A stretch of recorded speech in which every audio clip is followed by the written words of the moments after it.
I am ready! GMA Weather, serbisyong totoo ng GMA News.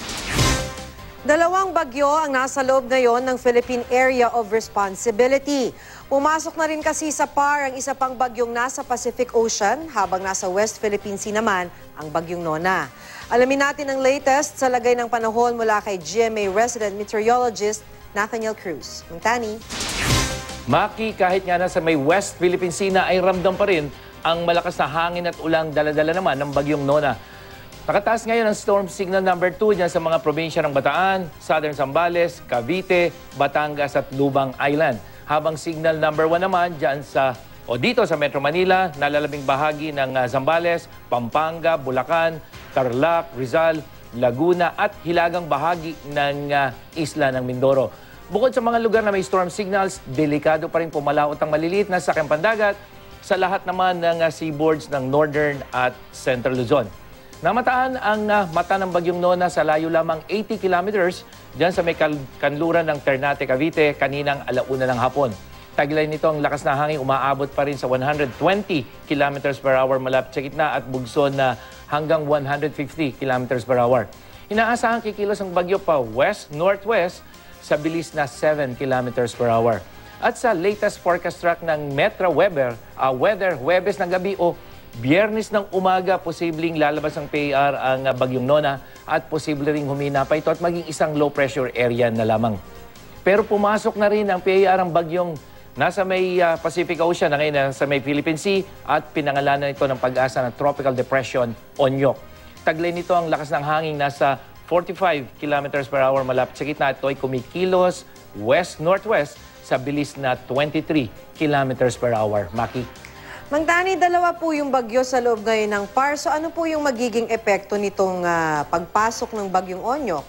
Yes, Maki. Unang-una, yung isang bagyo na si Nona na nalanta dito sa Southern Luzon kasama na sa Eastern Visayas, magkalayo yan. So yung bagyong si Nona, ang pinapaulanan niyan ay itong halos buong Luzon, kasama na yung ilang bahagi ng Western Visayas. Samantalang ito namang bagyo nakapapasok pa lamang, wala pa itong epekto sa weather condition ng alinmang panig ng ating bansa. Pero habang ito ay lumalapit, kasi lumalayo naman itong si Nona, ang mangyayari dyan mga Biyernes o kaya ay Sabado, maaaring magpapaulan na ito, Maki, dyan sa Eastern Visayas at Eastern Mindanao. Hindi natin nakikita na yung dinaanan mismo ni Nona ay dadaanan din itong bagyong tatawagin nating Onyo. Kaya iyan ang babantayan natin na Maki sa mga susunod na oras at araw. Mang Tani, ito po ba aabot hanggang Pasko, itong maulan na panahon? Sa ngayon, Maki, mukhang hindi natin nakikita na magtatagal ng gusto itong bagyong si Onyo. Unang-una, may malakas na hanging amihan. Yung hanging amihan na nagpapahina ngayon dito kay Nona ay siya ring magpapahina at masasalubong itong bagyong ito. Kaya hindi ito magtatagal na hanggang Pasko. At kung ito ay tuluyan ng mawawala at malakas ang hanging amihan, wala tayong nakikitang panibagong low pressure area o tropical depression na mabubuo sa mga darating na araw. Posibleng hanggang Pasko yan. Pero siyempre, babantayan natin yan, Maki, dahil alam naman natin na kumisan may mga biglang pangyayari na nakikita natin walang mabubuo, pero after a day or two, biglang magkakaroon ng sirkulasyon na pwedeng maging isang ganap na bagyo, Maki. Mang Tani, ito po bang bagyong Onyok? Hindi po ba tropical depression na siya, malayo-layo pa, kapapasok pa lang ng PAR? Dahil po babaybayin pa niya yung tubig, may posibilidad po kaya ito nalalakas pa habang lumalapit sa lupa? Yes, Maki, mataas ang posibilidad na yan ay lumakas pa dahil nasa katubigan pa at mga 1 o 2 araw pa bago tumama sa lupa. Pero ang mahalaga, Maki, northeast monsoon tayo ngayon.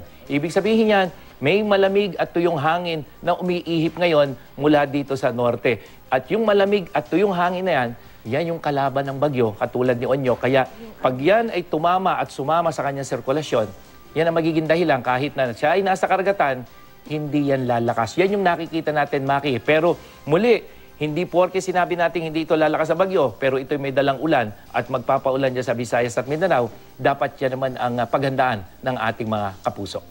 At yan ang latest mula sa GMA Weather. Ako po si Nathaniel Cruz, magplano para sigurado. I am ready. Serbisyong totoo ng GMA News.